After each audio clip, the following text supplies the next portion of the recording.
సభా కార్యక్రమాన్ని ప్రొసీడింగ్స్ని కొనసాగిస్తారు.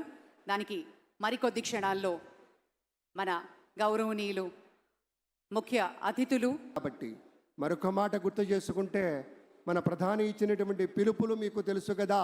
నరేంద్ర మోదీ గారు ఎప్పుడు చెప్తారు, స్వచ్ఛ భారత్, ఆత్మనిర్భర్, బేటీ బచావో బేటీ పడావో. లేని దేశాన్ని చూడాలి, ఆకలి లేని దేశాన్ని కలలు కనాలి.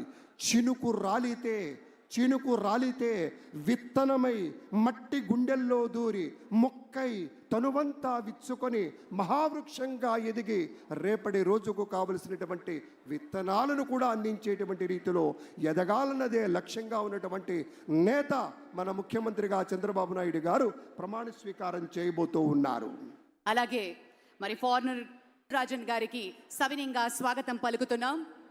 మేడం గారికి చాలా ప్రత్యేకమైనటువంటి స్వాగతం అమ్మ.